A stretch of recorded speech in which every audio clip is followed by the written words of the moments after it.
बिना प्रेम के कर्तव्य कैसे निभा सकते हैं? वैसे लगाव मोह जनित नहीं होना चाहिए, भगवत भाव जनित होना चाहिए। किसका प्रश्न है? हाँ, लगाव भगवत भाव जनित होना चाहिए, मोह जनित नहीं होना है। मोह जनित होने पर फिर आप दुखी हो जाएंगे। आप अपने भाई से प्यार करेंगी और कुछ समय बाद आप अपेक्षा रखेंगी कि भाई आपको वैसा ही प्यार दे, और समय परिवर्तन होने पर उसकी बहू आ गई, उसके बच्चे हो गए और वो आपकी तरफ देखना भी बंद कर दिया, बोलना भी बंद कर दिया, बुलाना बंद कर दिया, तब आप दुखी होंगी कि मैंने तो इतना भाई से प्यार किया और भाई हमारा। तो अगर हम अपेक्षा रखते हैं और मोह युक्त प्यार करते हैं तो परिणाम में दुख प्राप्त होगा। यदि हम निरपेक्ष रहते हैं और भगवत भाव से प्यार करते हैं कि हमारे भाई में भी तो भगवान विराजमान है, हमारी माँ में भी भगवान विराजमान है, हमारे पिता में भी भगवान विराजमान, खूब प्यार करो, प्यार की रोक नहीं, लेकिन भगवत भाव होकर और अपेक्षा रहित होकर। आपने उनके साथ जो अच्छा बर्ताव किया उसके बदले में आप अपेक्षा न रखें कि वो आपको भी ऐसा सुख दे, तो आप सुखी हो जाओगे। तो वही कर्म आपको भगवत मार्ग में आगे बढ़ा देगा। लेकिन मोह जनित, मोह तो सब कोई करता है, पशु पक्षी भी करते हैं, अपने बच्चे से, अपनी माँ से पशु पक्षी भी करते हैं। मोह की महिमा नहीं है, प्रेम की महिमा है। तो मोह का त्याग करके प्रेम करना चाहिए।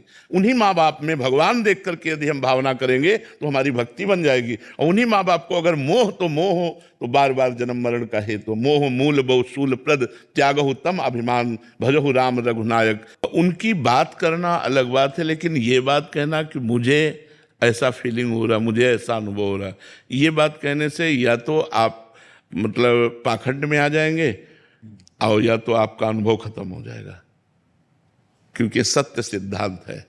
हम अपने अनुभव की बात ऐसे कह सकते हैं कि हमने संतों से सुना है कि ऐसा करने से ऐसा आनंद मिलता है, और हाँ, और संतों ने हमको बिल्कुल बताया और हमें इस बात पर विश्वास है कि संतों ने जो कहा है वो सत्य होता है।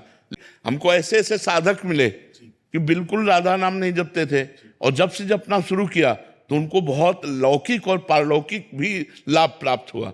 ऐसे हम बोल सकते हैं कि जैसे हम ही तुच्छ हैं, कुछ नहीं है, पर राधा नाम का प्रभाव हमको आंतरिक और बाह्य दोनों आनंद प्रदान कर रहा है, हम ऐसे बोल सकते हैं। लेकिन और घुसकर अनुभव नहीं बोल सकते। घुसकर अनुभव बोलने पर फिर नहीं रहे। लौकिक प्रेम की बात नहीं बता सकते तो फिर अलौकिक प्रेम की बात हम कैसे बताएं? हमको गुप्त रखने चाहिए और प्रयास करना चाहिए कि हम संतों के बहाने अपने अनुभव की बात, अपने आनंद की बात सबके सामने रख सके, जिससे और लाभ ले सके। एक साधक मिले थे, उन्होंने ऐसा बताया, एक संत मिले थे, उन्होंने ऐसा बताया, तो आपकी बात है वो, लेकिन एक साधक की बात है तो आप बच गए और आप अपनी पूरी बात बता दिए। लेकिन एक साधक की बात थी, वो हमसे मिले थे, वो हमें बोले थे, और आप अपनी बात कह गए, तो वो उससे दूसरा लाभ भी ले लिया और आप भी बच गए। ठीक है ना?